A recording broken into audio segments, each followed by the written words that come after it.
fear with the hard-fought success some of California's smallest businesses have created in spite of pandemic downturns. Led by Senators Klobuchar and Cicilline, the American Innovation and Choice Online Act seeks to change the cost of accessing current digital tools and marketplaces critical to California sellers in rural areas and possibly make them less efficient for those who need them most. At least that's the concern of the Connected Commerce Council. The council's executive director, Rob Retzlaff, with me now live to explain how this act could tarnish profits for rural businesses throughout the Golden State. Rob, good morning to you. Hey, good morning. Thanks for having me. First, I think most people don't think of California as a rural state, but California actually ranks third in the nation among states with the largest amount of land classified as rural, right behind Alaska and Texas. Some of the areas closest to our studios in Sacramento County are Plumas with just 7.3 people per square mile, Calaveras 44.6 people per square mile, and Amador County with 64.6 people per square mile. So ease of access for doing business is really a big issue for folks in places where there may not be a shopping district with a lot of foot traffic or a big bustling downtown.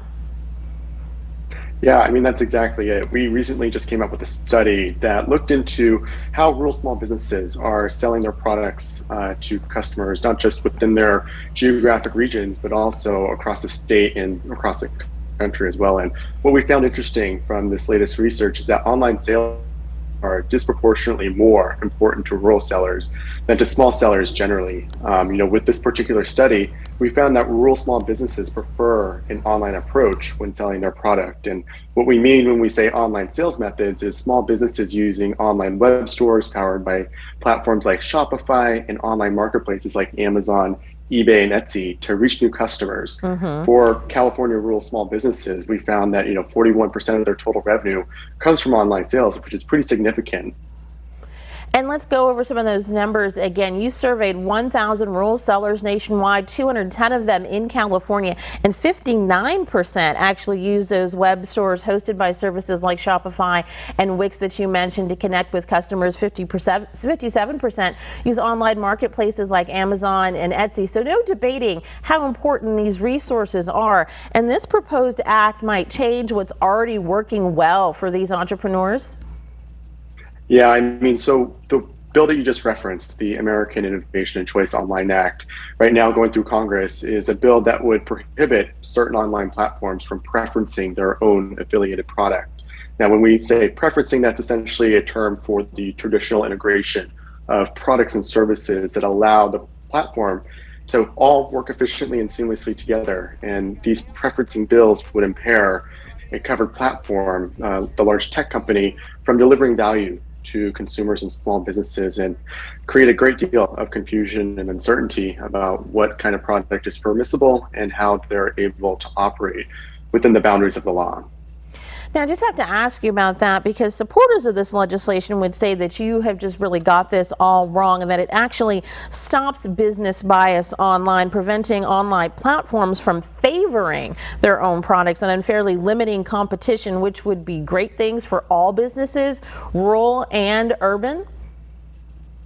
Yeah, so there are, a lot of misconceptions with this bill, and based on our read, there are a lot of negative impacts and potential unintended consequences to small businesses. And these are critical factors to consider when looking at these bills. If this bill passes and becomes law, there's going to be disastrous consequences for the millions of businesses that use the tools and services offered by the tech platforms.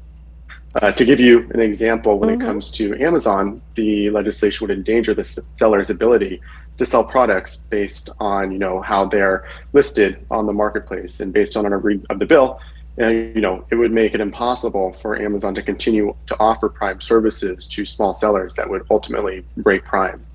And when you say make it impossible, it's because some of the offerings on these integrated platforms would be broken up and then the individual pieces would not work the same way that they do now and would cost more? Yeah, that's exactly it. The bill's authors fundamentally misunderstand how retail works, specifically how modern day e-commerce works. And sellers on the marketplace could no longer qualify for Prime and its shipping guarantee that consumers love and they pay for. And this is because in order for a small seller to sell under the Prime label, they have to qualify for what's called Fulfillment by Amazon, FBA services, which helps guarantee that promised delivery time and customer service needs.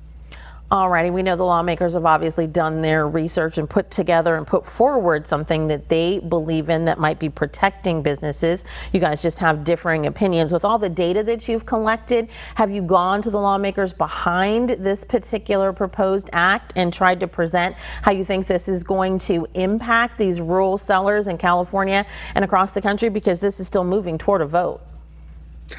Yeah, throughout the last year since the House companion versions of these bills were introduced out of markup last summer, we've been meeting with multiple members of Congress on both sides of the aisle. And yes, there might be bipartisan support for these bills, but there's also a strong bipartisan opposition to these bills. And both senators from California actually have expressed a lot of concern around the complexity of these bills. And there are, a lot of things that need to be sorted out right now, and time is kind of the essence before members of Congress break for the August recess. So it's important when dealing with misguided legislation that will have harmful unintended consequences that all stakeholders have their voices heard before any sort of legislation is passed into law. Alrighty, and we'll be tracking what happens with this proposed act. Thank you so much for joining us this morning. Thank you.